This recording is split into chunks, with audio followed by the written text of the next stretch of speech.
안녕하세요. 저는 경기도에 살고 있는 열심히 제 삶을 살고 있는 화려한 돌싱입니다. 제가 이혼을 하기 전에는 주변에서 이혼을 접하게 되면 저는 안타까움, 안쓰러움을 표현하곤 했는데요. 그랬던 제가 요즘 지인들에게 이혼을 접하게 되면 잘했다고 합니다. 그만큼 전 지금 제 생활에 만족하고 지내며 요즘 같은 세상에 이혼 같은 건 흠도 되지 않는다고 생각하는데요. 지금은 이런 생각까지 하는 저이지만 저 역시 이혼을 할 당시에는 온갖 잡념들에 휩싸여 이혼을 하지 못하고 이리저리 끌려다녔습니다. 그러면 제가 어떤 일들을 겪었고 어떻게 해서 이혼까지 하게 되었는지 제 사연 들어보실래요? 저와 남편은 연애를 길게 하고 결혼까지 하게 된 부부였습니다.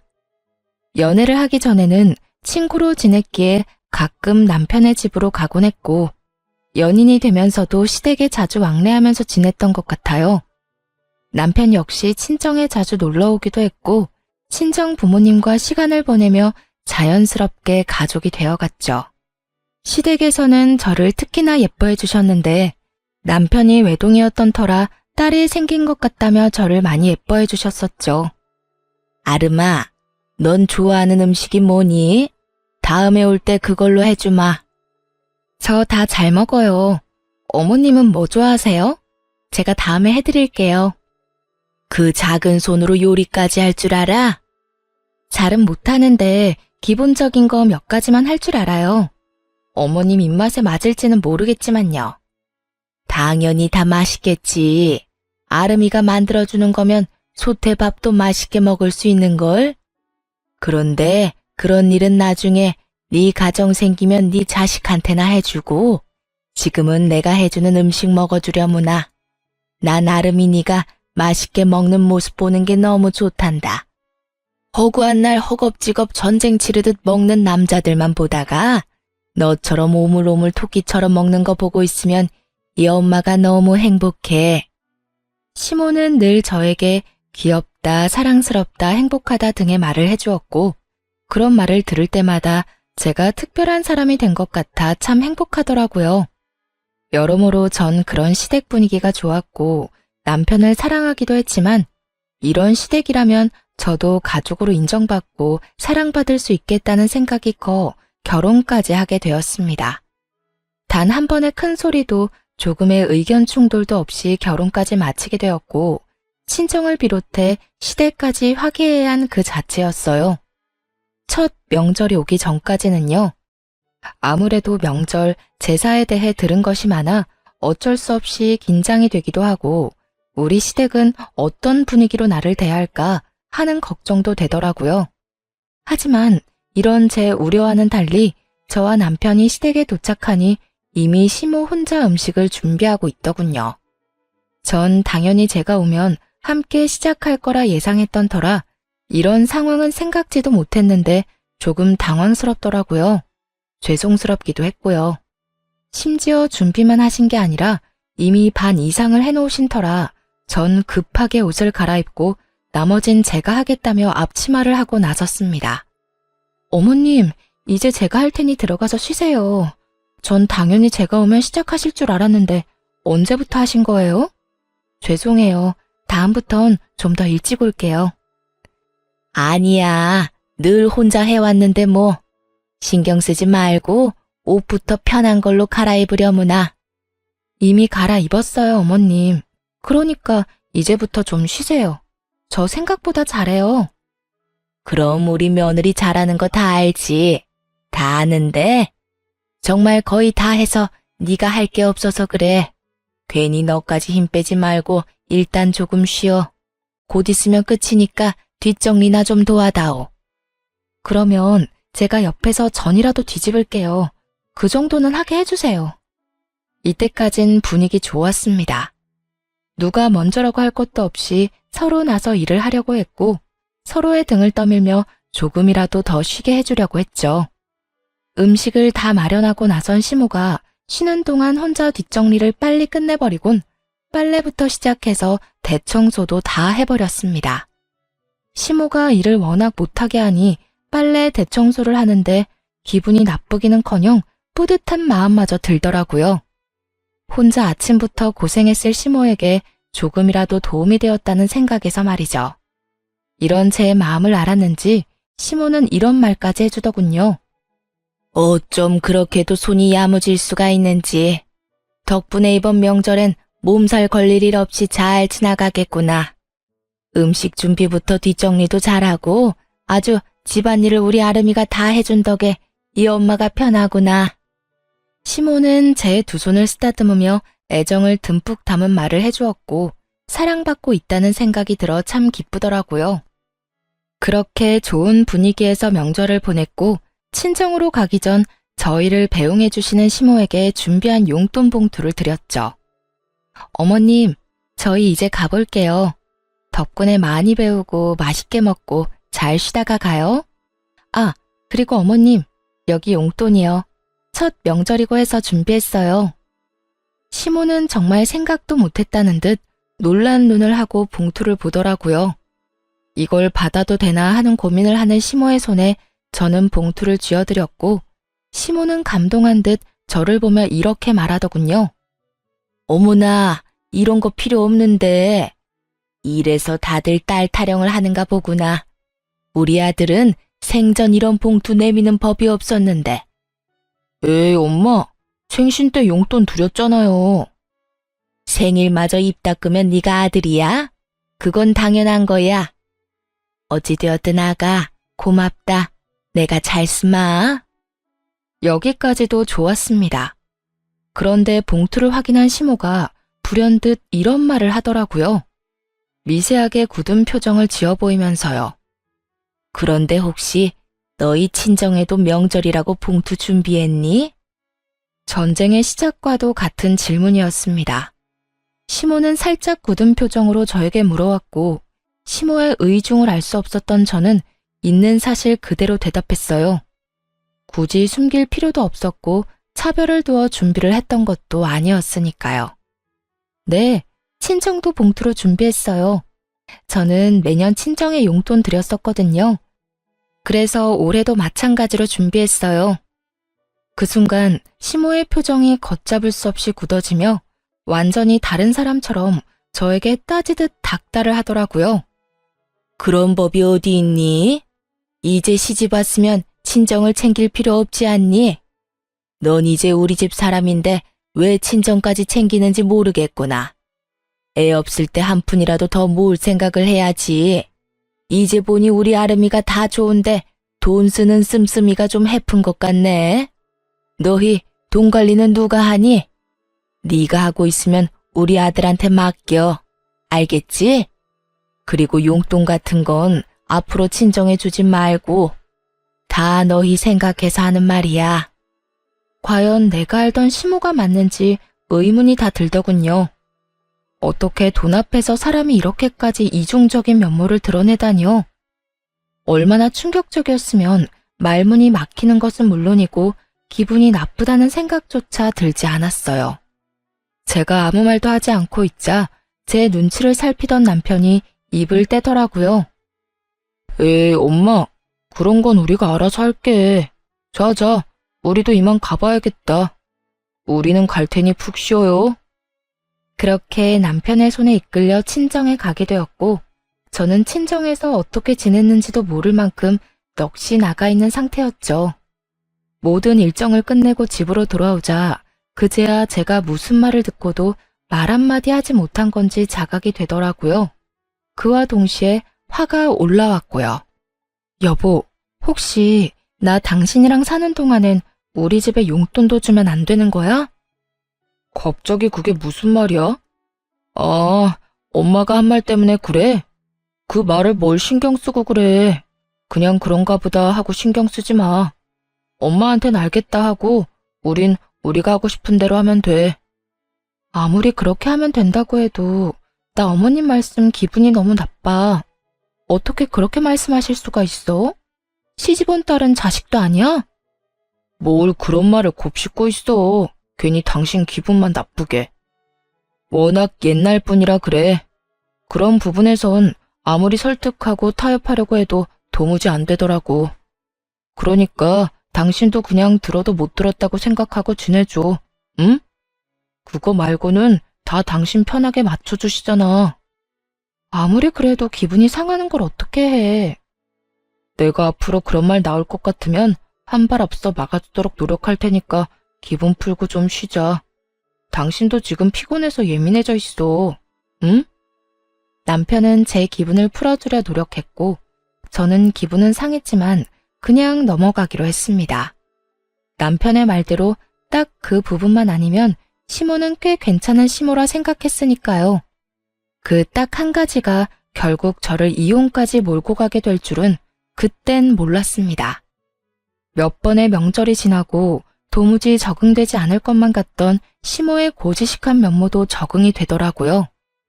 남편이 당부한 대로 앞에선 그저 네라고 답하고 뒤로는 친정을 챙기면 그만이었으니까요. 처음엔 그렇게 행동하는 저 자신이 싫었는데 어떤 면에선 그렇게 행동하는 것이 괜한 불화를 일으키지도 않고 얼굴을 붉힐 일도 없으니 현명한 며느리로서의 태도란 생각이 들기도 했습니다. 그러던 와중 친정아빠의 생신이 되었고 전 매번 시댁 어른들의 생신상만 차려들었던 것이 마음에 걸리더라고요. 그동안 부모님 생신상 한번 제대로 챙겨드리지 못한 것이 죄송한 마음이 들어 이번 생신은 집에서 대접해 드리기로 했죠. 엄마, 이번 아빠 생신상 내가 차려드릴 테니 시간 맞춰서 우리 집으로 와. 내가 입이 떡 벌어지게 한 상 차려드릴 테니까. 어머, 웬일이라니? 웬일은 무슨? 딸이 시집 가더니 철든 거지 뭐. 매번 시부모님들 생신상 차리면서 아빠 엄마 생각 많이 했었어. 딸이 돼서 제대로 된 생신상 한번 안 차려주고 시집 온 게 내심 죄송스럽기도 했고. 그러니까 이번엔 내가 처음부터 끝까지 다 준비할 테니까 시간 맞춰서 와서 식사만 하셔요. 그래, 알겠어. 네 아빠 또 울겠구먼. 그렇지 않아도 딸이라면 넘어가는 양반인데 그런 딸이 차린 생신상이라고 하면 눈물이 앞을 가려 밥이나 제대로 드실 수 있으려나 모르겠다. 어찌되었든 신경 써줘서 고마워, 딸. 덕분에 아빠 행복하겠네. 엄마와의 통화를 마치고 나니 더욱 죄송한 마음이 들더라고요. 이렇게 기뻐해 주실 줄 알았다면 진작 모셨을 텐데 하는 마음에서요. 전 더욱 생신 준비에 박차를 가했고 전날 장보기를 마치고 당일 아침부터 일어나 생신상을 준비했어요. 아침 일찍 일어나 남편 출근시키고 생신상 준비를 하는데 시모에게 전화가 오더라고요. 평소에도 통화는 자주 하던 터라 전 아무 생각도 의심도 없이 그 전화를 받게 되었습니다. 아름아, 우리 아들이 그러는데 오늘 사돈어른 생신 너희 집에서 한다며? 그 순간 정말 할 수만 있다면 남편 입을 찢어버리고 싶은 심정이었어요.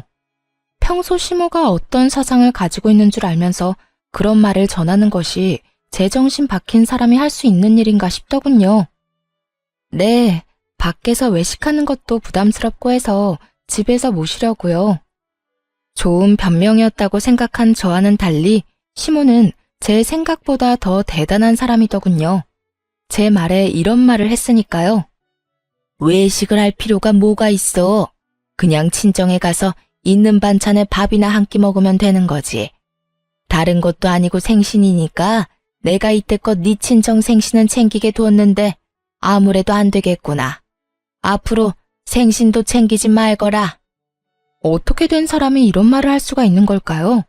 같은 여자, 같은 며느리의 경험이 있는 사람으로서 다른 것도 아닌 부모님의 생신을 챙기지 말라고 명령할 수가 있는지 이해가 되지 않았어요. 부탁, 권유도 아닌 명령조 시모의 말투에 저 역시 화가 났어요. 네? 아무리 그래도 생신은 챙겨야죠. 생신 챙긴다면서 괜한 낭비하니까 그렇지. 오늘도 봐라. 내가 너희 집 잠시 들린다고 우리 아들한테 연락 안 했으면 이딴 짓이나 하고 있다는 것도 몰랐을 거 아니니? 요즘 물가가 얼마나 올랐는데 생신상을 그것도 집에서 차려준단 말이니? 네가 우리 아들 집에서 그딴 짓거리 하면 퇴근하고 피곤한 우리 아들 제대로 쉬지도 못하고 그게 뭐 하는 짓이냐고? 혹시 아세요? 너무 화가 나면 아찔해진다는 것을요. 저는 생전 처음으로 너무 화가 나 아찔해지는 기분을 느끼게 되었고, 그 순간 이때껏 참아왔던 모든 것을 터뜨렸어요. 어머님, 정말 해도 해도 너무하네요. 다른 것도 아니고 생신인데 제가 이 정도도 못 해드리나요? 그거 얼마나 한다고. 그리고 생신상에 드는 비용도 제가 번 제 돈으로 마련하는 거라고요. 그리고 저희가 사는 이 집, 어머님 아들 집이 아니라 제 집도 된다고요. 집 살 때 제 돈도 절반 들어간 거 뻔히 아시면서 왜 그렇게 말씀하세요? 너 지금 나한테 따지고 드는 거니? 다 너 잘 되라고 하는 말인데 네가 이런 식으로 나오면 나 정말 섭섭하다. 너 잘 되라고 하는 말, 그 말이 전 그렇게 싫더라고요. 정말 제가 그리고 저희가 잘 되길 바란다면 이런 식의 강요는 아니지 않나요? 제가 나쁜 길로 빠져 쓰면 안 되는 곳에 돈을 낭비하는 것도 아니고 다른 사람도 아닌 저를 낳아주시고 정성으로 키워주신 부모님께 이 정도 돈과 시간도 쓰면 안 되는 거냐고요. 시모는 늘 우리가 잘 됐으면 한다는 말을 방패로 삼으며 저를 억압해왔고 전 이제 그 억압에서 벗어나기로 했죠. 저도 섭섭해요, 어머님. 어머님이 저 잘 되라고 하는 말씀 전부 다 저한테는 다 섭섭하다고요. 시집을 가면 딸이 아닌 게 되는 것도 아닌데 왜 제가 친정에 어떤 일도 하지 말라고 하세요? 저를 낳아주시고 이날 이때껏 온 정성을 쏟으면서 저를 키워주신 부모님께 아무것도 안 하고 아무 관심도 가지지 않는 게 정말 저를 위하는 일이라고 생각하세요? 전혀 아니에요. 전 한두 푼 아끼자고 그렇게 살고 싶지 않다고요. 전 앞으로 어머님이 뭐라고 하시든 간에 친정에 할 도리는 하면서 살 거예요. 이런 제가 정 마음에 들지 않으시면 제가 돈을 어떻게 쓰든 관심을 가지지 말아주세요. 그러면 서로 얼굴 붉히는 일도 없고 서로 좋지 않겠어요? 뭐야? 너 지금 말 다 했니? 아름이 너 그렇게 안 봤는데 아주 되바라졌구나. 어디 어른한테 버릇없이 그딴 식으로 말하는 게야? 내가 말했지? 다 너 잘 되라고 하는 말이라고. 처음엔 생신상 용돈으로 시작해서 나중엔 더 큰 돈, 더 큰 걸 바라는 게 사람 마음이란 걸 왜 모르니? 네 친정 부모님이라고 다를 줄 알아? 나이 더 들면 기댈 거라곤 자식밖에 없을 텐데 그때 가서 너 어떻게 하려고 지금부터 지갑 노릇을 하려고 하냔 말이다. 저희 부부가 진짜 누구의 지갑 노릇을 하고 있는데 이딴 말을 하는지 모르겠더라고요.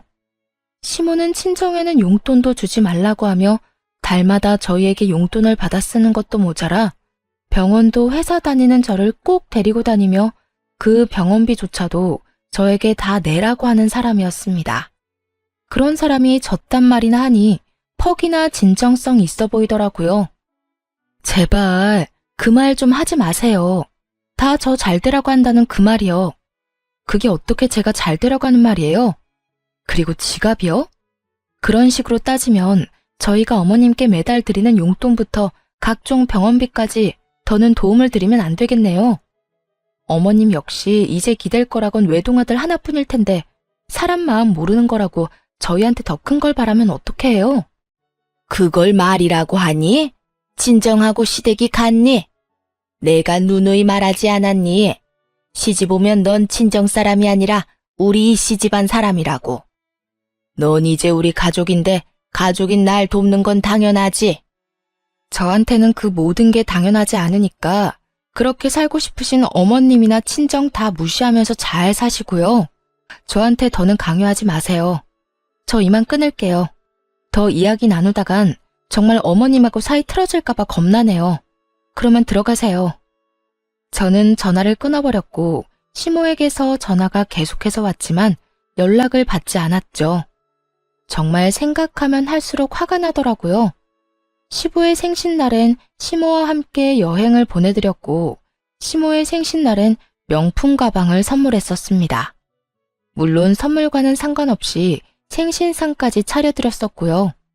그땐 이런 며느리가 또 없다고 덕분에 이런 호강을 다 누려본다고 했던 사람이 어떻게 그깟 생신상 한번 마음 편하게 차리지도 못하게 하는 것인지 너무 화가 나더라고요. 이런 부모도 부모라고 그 큰 돈을 들여가며 신경을 쓰고 대접했던 저 자신에게도 너무 화가 나기도 했습니다. 하지만 언제까지나 씩씩거리며 화를 내고 있을 수는 없는 노릇이었어요. 처음으로 차려드리는 친정아빠의 생신을 이딴 식으로 망치고 싶진 않았거든요. 그래서 전 마음을 가다듬고 기뻐하실 부모님의 얼굴을 떠올리며 생신상을 준비했고, 밑재료 준비를 끝내고 한숨 돌릴 때쯤 거칠게 문을 두드리는 소리가 들려오더군요. 야! 야! 문 열어! 이 문 당장 열어! 설마 했던 우려가 현실이 되는 순간이었어요.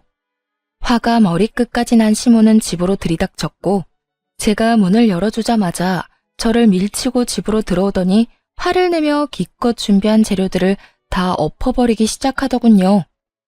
이게 무슨 짓이에요? 그만두세요. 그만하시라고요. 이거 놔라 이년아. 네가 그만하라고 하면 내가 그만할 줄 알아? 어디 건방지게 뭐? 강요하지 마. 신경을 꺼. 내가 너한테 어떻게 했는데 네가 감히 나한테 그런 식으로 명령을 해? 이 고약한 년. 내가 너 버릇을 단단히 고쳐줄 거다. 생신상? 웃기지 마. 내가 절대 아무것도 못하게 해줄 테니까. 아무리 말려도 눈이 돌아버린 시모를 말리는 건 불가능했어요.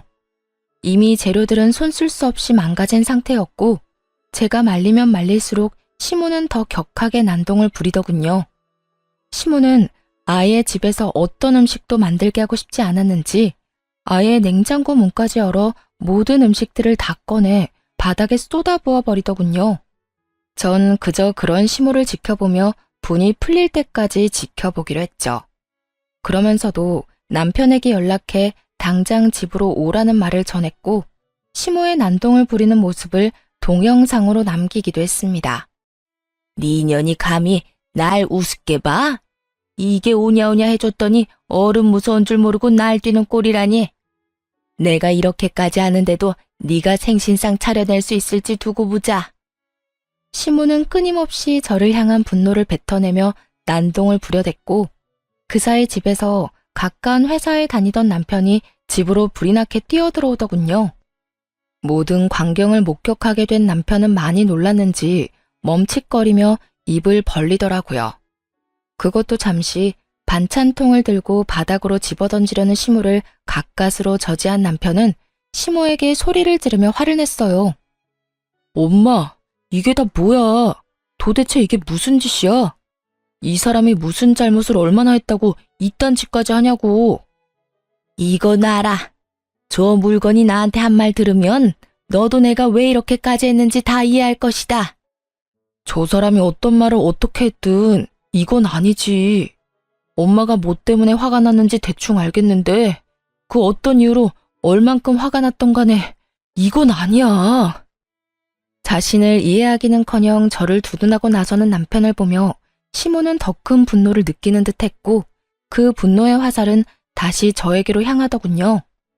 너 도대체 내 아들한테 뭐라고 했길래 내 아들이 나한테 이렇게 화를 내?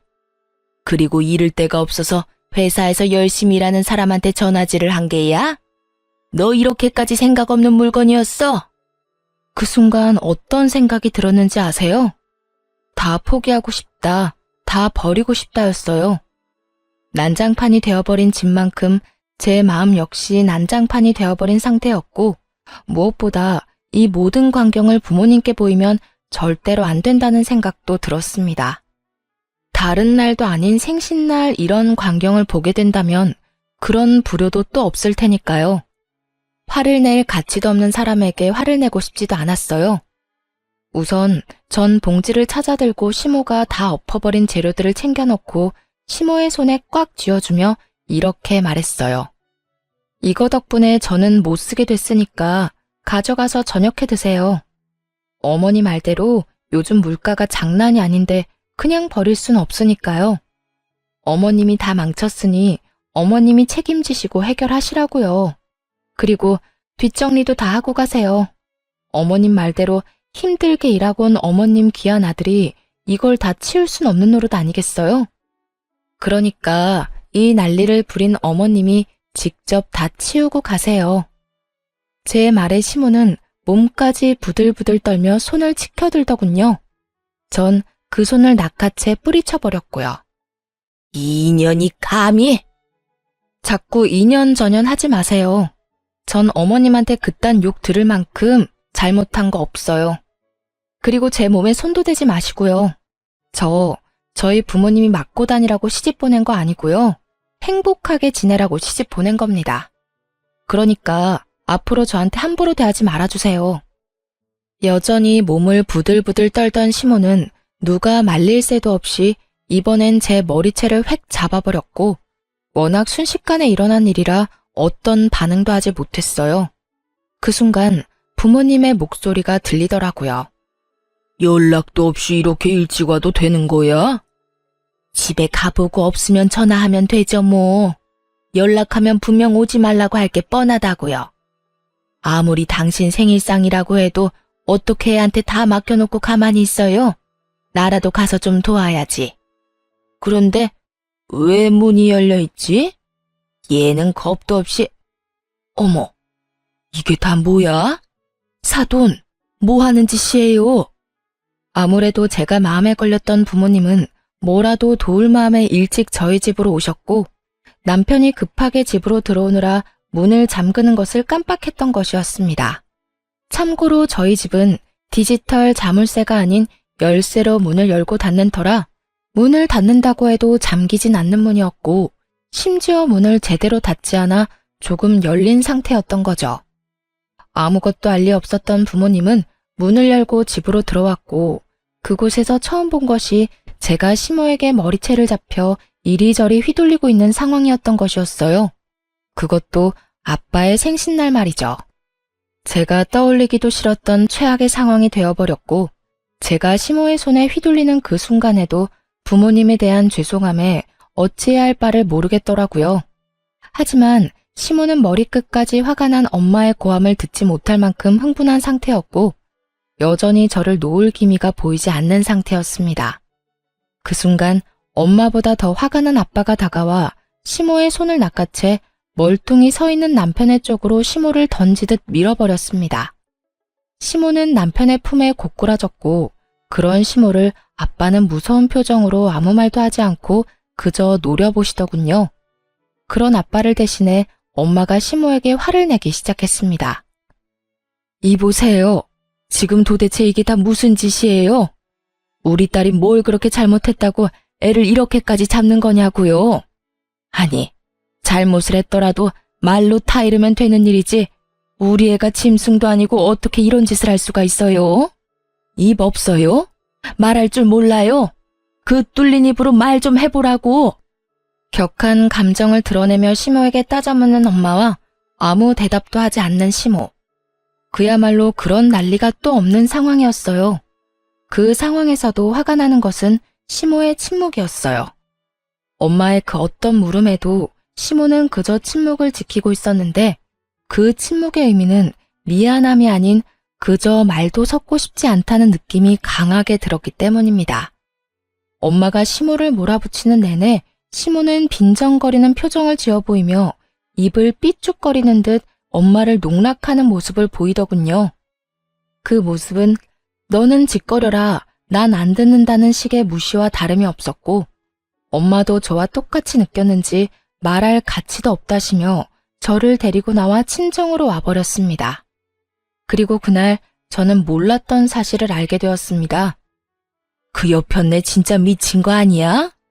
어떻게 감히 너한테 이딴 짓을 할 수가 있어? 네 남편은 도대체 뭐 하고 있었니? 네가 그런 일을 당하는데 멀뚱히 서서 구경만 하고 있다는 게 말이나 돼? 엄마가 일찍 서두르지 않았으면 어떻게 됐을 거야? 여보, 그만해. 아름이 놀란 거 안 보여? 그러니까 애한테 그러지 말고 흥분 좀 가라앉혀. 네가 뭘 잘못했다고 고개 숙이고 있어? 딸, 고개 들어. 너 잘못한 거 하나도 없어. 엄마, 아빠, 죄송해요.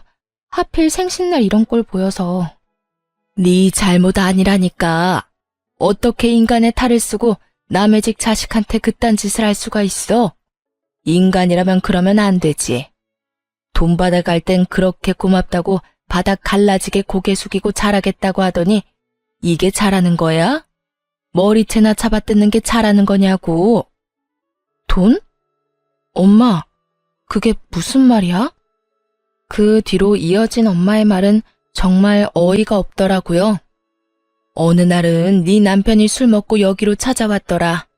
그 옆편에 살던 집 주인이 당장 나가라고 했다던데. 돈이 없어서 마땅히 옮겨줄 집이 없다고 말이야.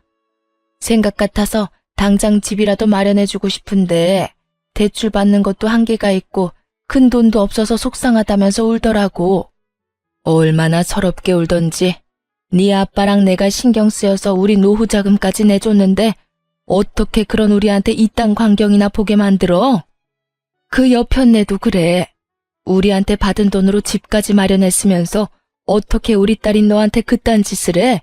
아니, 돈을 다 떠나서 자기 자식 귀하면 남의 자식 귀한 줄도 알아야지. 어떻게 남의 귀한 자식을 그런 식으로 대할 수가 있냐고. 내가 진짜 아까 그 장면이 머릿속에서 떠나지 않아. 속상해 미치겠어. 이렇게까지 감정 표현을 하는 분이 아닌데 많이 속상하시던 엄마는 제 앞에서 화를 내시며 우시더라고요. 평소라면 다 괜찮다고 그런 일도 있다며 제 등을 쓸어내려 주셨을 엄마가 우시는데 제 마음도 무너져 내리더군요.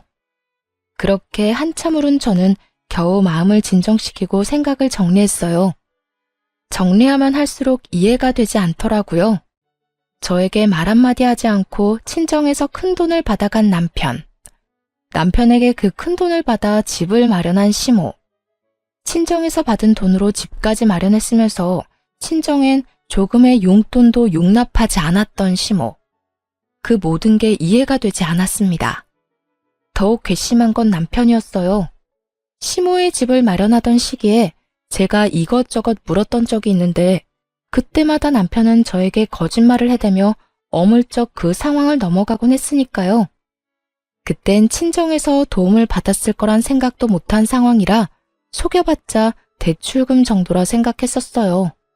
그래서 효도하고 싶다는데 제가 뭐라고 나서나 하는 생각에 더는 아무 말도 하지 않았던 것이고요.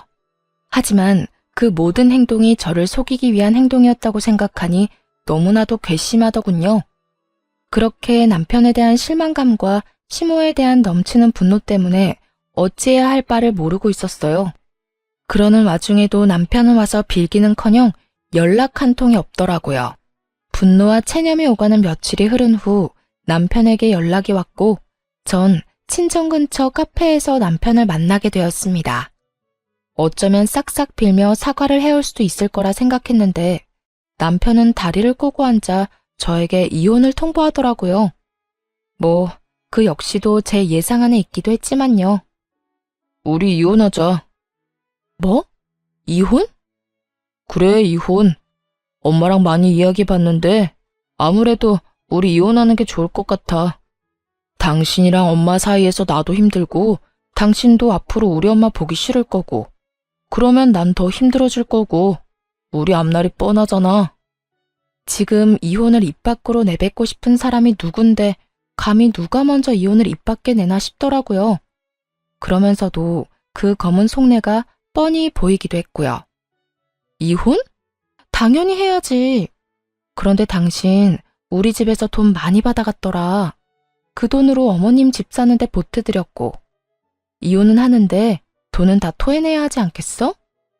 제 말에 남편은 그게 무슨 헛소리냐고 웃더라고요. 그러면서 하는 말은 정말 가관이었습니다. 내가 왜 그 돈을 줘야 해? 난 빌린 적도 없는데? 내가 빌려줬다는 증거라도 있어? 있으면 가지고 와 보든가. 이런 걸 보고 딱 잡아뗀다고들 하시죠? 네, 남편도 그런 적 없다며 딱 잡아떼기 시작하더라고요. 여유롭게 커피까지 홀짝홀짝 마셔대며 증거가 있다면 가지고 오라는데 그 모습이 참 하찮더라고요. 얼마나 보고 배운 것이 없으면 저렇게까지 뻔뻔할까 싶기도 하고 얼마나 생각하는 바가 밑바닥이면 저딴 행동밖에 하지 못할까 싶기도 해서요. 이혼의 단어가 나오고 난 후, 아니 어쩌면 어렴풋이 설마 이러진 않을까 했던 제 생각과 전혀 다르지 않은 하찮은 태도였어요. 부모님은 남편에게 차용증 한 장 쓰라는 말도 하지 않고 돈을 주었고 이체를 해주었다고는 하나 그냥 준 것이라고 우기면 할 말이 없는 상황이었죠. 하지만 제 부모님은 제가 생각했던 것보다 상황 대처 능력이 더욱 대단한 분들이시더라고요. 증거 있어. 이런 상황을 예상하고 그랬던 건 아니지만 우리 엄마 아빠가 그날 그 상황을 다 동영상으로 남겨놨다고 하시더라고. 네, 맞습니다. 부모님은 차용증 대신 홈 CCTV로 모든 상황을 녹화했고 그 녹화분을 따로 간직하고 계셨다고 하더라고요. 그 홈 CCTV는 제가 설치를 해드린 것이었는데 아무래도 두 분만 계시는 것이 불안해 설치해둔 것이 이렇게 쓰인 것이었죠. 그럴 리가 없다는 표정의 남편을 향해 동영상을 틀고 볼륨을 키웠죠. 장인어른, 장모님, 정말 감사합니다. 제가 형편이 되는 대로 조금씩이라도 갚겠습니다. 덕분에 저희 어머니 이제 이사 걱정 없이 보내실 수 있게 됐어요. 정말 감사합니다. 제가 이자까지 쳐서 꼭 갚겠습니다. 영상 속의 남편은 고개를 바닥에 박고 눈물을 흘리며 온 마음을 다해 감사한 마음을 전하고 있었어요. 그런 남편을 아빠는 일으켜 세우며 진정시켜 주셨고요. 그래, 이 돈으로 해결된다니 다행이네. 좋은 일인데 뭘 그렇게 울고 그래. 인제 그만 울고. 자네, 내가 이 돈 왜 빌려주는 줄 알지? 우리 딸 눈에 눈물 흘리게 하지 말라고 빌려주는 걸세. 돈 때문에 자네가 힘들어하면 우리 딸도 힘들 테니 우리 노후 자금까지 털어서 빌려주는 거라고. 네, 잘 압니다. 제가 아름이 눈에 눈물 흘리지 않게 잘하겠습니다. 정말 세상에서 제일 행복한 여자로 만들어줄 겁니다. 그래, 그거면 됐어. 혹시나 우리 딸 눈에 눈물 나게 하는 날엔 지금 이 돈 한 번에 다 갚아야 할 거야. 농담 아니네. 나는 다른 건 몰라도 내 딸 눈에 눈물 나는 꼴은 못 봐. 자네, 내 말 무슨 뜻인지 알지? 네, 잘 알겠습니다. 혹시나 아름이랑 제가 잘못되면 당연히 이 돈은 다 돌려드려야죠. 하지만 그런 일은 절대로 없을 테니 걱정하지 마십시오. 차용증이라도 쓰라고 하면 쓰겠습니다. 됐어. 차용증은 무슨. 그런 건 필요 없으니까 약속이나 잘 지켜. 아빠의 말처럼 차용증은 필요가 없었죠. 이렇게 버젓이 동영상이 있으니까 말이죠. 남편은 사색이 되어 저에게 아무 말도 하지 못한 채 눈만 동그랗게 치켜뜨고 있었고 전 그런 남편에게 이혼 통보를 되돌려 주었어요. 이혼하자고 했지? 뭐라고 했더라? 우리 앞날이 뻔하다고 했었나? 그렇긴 해. 우리 앞날이 너무 뻔하게 잘 보여서 나도 더는 당신이랑 못 살겠다. 이렇게 이혼할 거 이때까지 왜 참고 살았나 모르겠어. 어찌되었든 위자료 청구는 할 거니까 준비해놔. 당신 포함해서 당신 엄마한테도 소장 갈 거니까 참고하고. 그러면 법원에서 봐. 할 말을 다한 제가 자리에서 일어나려고 하자 손바닥 뒤집듯 태도를 180도 바꿔버린 남편놈이 제일 가벼운 무릎부터 꿇더라고요. 여보, 잠시만. 정말 이혼하자는 말이 아니었어. 그런 뜻이 아니었다고. 내 말 좀 들어봐. 들을 말이 뭐가 있어. 네가 뭘 생각하는지, 어떤 생각으로 나한테 이혼까지 하자고 하는지 누구보다 더 잘 알고 있는 게 난데. 돈 빌려갈 때는 목이 부러지라 조아리면서 다 갚는다고 호언장담을 하더니 뭐? 빌린 적이 없어? 이 영상 없었으면 너 끝까지 그런 적 없다면서 이혼하자고 난리를 부렸겠지? 내 말이 틀려? 됐어. 너 같은 인간 쓰레기를 무슨 말을 더 하겠니? 난 이제 너한테 듣고 싶은 말도 전혀 없고 더는 너 같은 인간한테 하고 싶은 말도 없어. 아니야, 그런 게 아니라고. 난 그저 내가 이혼하자고 하면 당신이 숙이고 들어올 줄 알고 그런 거였어. 그리고 돈은 당신이 막 몰아붙이니까 나도 순간 짜증이 나서 아무 말이나 짓거린 거야. 아, 진짜 구질구질하다. 변명을 하려거든 제대로나 해. 되지도 않는 변명으로 그렇지 않아도 폭발 직전인 사람 더 열받게 하지 말고. 변명이 아니라 진심이야. 제발 내 말 좀 믿어주라. 나 당신 아직 많이 사랑해. 사랑 같은 소리 하네. 이거 나. 남편은 그제야 저를 붙잡고 늘어졌지만 전 그런 남편의 손을 뿌리치고 자리를 벗어났습니다. 그 후 예정대로 남편과 시모에게 소장을 날렸고 그 결과 위자료도 받고 이혼까지 마무리하게 되었습니다. 부모님 역시 전 남편에게 빌려주었던 돈을 다 돌려받게 되었고요.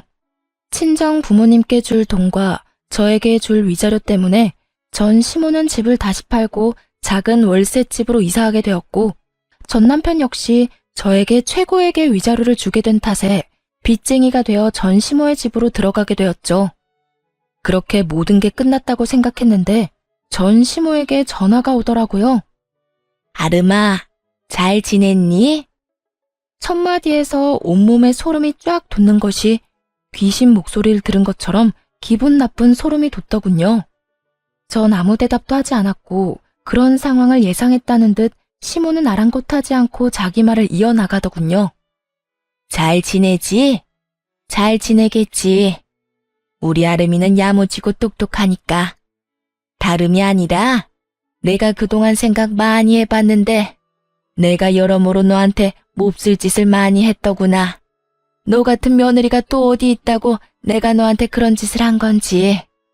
네 남편, 아니 우리 아들한테 혼 많이 났다. 나 때문에 너랑 이혼하게 됐다고 날 많이 원망하더구나. 틀린 말은 아니지. 내가 널 이혼시킨 거나 마찬가지지. 내가 정말 미안해. 그래서 말인데 내가 이렇게 사과할 테니 이혼은 없던 일로 하면 안 되겠니? 기가 막히더라고요. 이제 와서 속내가 뻔히 보이는 사과를 하는 것도 어이가 없었지만 전 남편 역시 어이없기는 매 한 가지였어요. 본인이 누굴 원망할 처지조차 되지 않으면서 감히 누굴 원망하는 것인지. 저요, 전 시모에게 그 모진 수모를 겪었을 때도 전 남편이 저도 모르게 큰 돈을 친정에서 받아갔을 때도 화가 나고 괘씸하긴 했지만 이혼하겠다고 확실하게 마음먹은 건 아니었어요. 시모야 연을 끊고 살면 되는 거고 다른 사치 부리는 데 쓴 돈도 아닌 부모 집 마련해준다고 빌려간 돈이야 갚으면 그만이라고 생각했으니까요. 하지만 전 남편은 제 이런 마음을 짓밟는 것도 모자라 부모님이 자신을 믿고 차용증을 쓰지 않았다는 것을 악용해 돈까지 꿀꺽 삼키려는 모습을 보며 비로소 이혼을 결심하게 되었던 것이었어요. 물론 불을 지핀 건 시모가 맞지만 그 작은 불씨를 큰 불로 만든 것이 본인이면서 시모를 앞세워 저를 설득하려는 그 속내가 참 어이없으면서도 화가 나더군요. 저는 그럴 생각 없어요. 전 그 인간한테도 오만정이 다 떨어졌다고요. 받을 도움은 다 받고 돈 안 갚아도 되겠다 싶으니까 저부터 버리는 남자. 당신 같으면 데리고 살고 싶겠어요? 거기에다 집도 절도 없는 빚쟁이인 남자를요? 저 그 정도로 바보는 아니에요. 아름아, 그러지 말고 다시 한 번만 생각해 주려무나. 우리 아들 금방 일어설 수 있어. 아직 나이가 젊잖니. 그러니까 그간의 정을 생각해서라도 다시 생각해 주려무나. 결국 전 시모는 악어의 눈물을 쏟아내며 매달리기 시작했고 전 그런 시모에게 이렇게 말했습니다. 그러니까요. 나이도 젊은데 제가 왜 그딴 인간이랑 살아야 하나요? 앞으로 살 날이 긴데 그딴 인간 뒷바라지만 하면서 살라고요? 밑 빠진 독에 물 부어가면서 고생할 마음 없으니까 다신 연락하지 마세요. 저는 전화를 끊어버린과 동시에 차단해버렸고 그 후론 연락이 닿는 일은 없었습니다. 참 한심하지 않나요? 가만히라도 있으면 절반이라도 간다고 그저 주는 대로 받고 하는 대로 가만히 두기만 했더라도 좋은 집에서 편하게 잘 살았을 텐데 괜히 건드리면 안 될 사람을 건드려서 저 고생을 하나 싶었네요. 뭐 자기 복 자기가 찬 거 아니겠어요? 요즘 전 친정에서 지내고 있어요. 회사는 여전히 잘 다니는 중이며 요즘엔 남자친구가 생겨 행복하고 아기자기한 연애를 하고 있는 중이랍니다. 지금 만나는 사람은 좋은 사람이에요. 따뜻한 사람이죠. 언제 어디서나 제가 우선이라고 말해주는 사람이고 만나는 지난날 동안 여름에는 손 선풍기를 겨울엔 핫팩을 건네주는 그런 따뜻한 마음과 세심한 배려를 할 줄 아는 남자예요. 무엇보다 길을 거닐 때면 꼭 저를 길 안쪽에서 걷게 하는 남자친구를 보며 이렇게 따뜻하고 세심한 사람도 있구나 하는 생각을 하곤 해요. 아직까진 결혼 생각은 없지만 지금 제가 사랑하는 남자친구의 모습이 변함이 없다면, 그리고 이 모습이 정말 이 남자의 본 모습이라면 다시 한번 용기를 낼 수도 있을 것도 같아요. 그 정도로 요즘 행복하고 사랑 가득한 날들을 보내고 있습니다. 앞으로도 전 연애도 하고 일도 하며 제 삶을 행복하게 살아가 보려고요. 저 역시 처음 이혼했을 땐 다시 연애를 시작하는 것이 상대방에게 왜인지 죄를 저지르는 기분이 들더라고요. 하지만 곰곰이 생각해보니 제가 죄를 짓고 있는 건 아니더라고요. 제가 이혼 사실을 숨긴 것도 아니고 이혼을 한 게 죄는 아니니까요. 제가 뭘 하든 어떤 연애를 하든 그건 제 자유 아닐까요? 그러니까 저와 비슷한 상황의 돌싱녀, 돌싱남 분들, 우리도 행복하게 살아봐요. 언제까지나 아픔에 절망감에 빠져 시간을 낭비할 순 없지 않을까요? 충분히 아파했고 충분히 힘들었던 만큼 이제 우리 다들 행복합시다. 꼭 새로운 사람을 만나 새로운 출발을 하는 것만이 아닌 본인이 원하는, 본인이 꿈꾸는 그 행복을 위해 다 함께 노력해봐요. 그러면 저는 모든 분들의 행복하고 사랑 가득한 삶을 응원하며 이만 물러가 볼게요. 긴 사연 들어주신 모든 분들 감사합니다.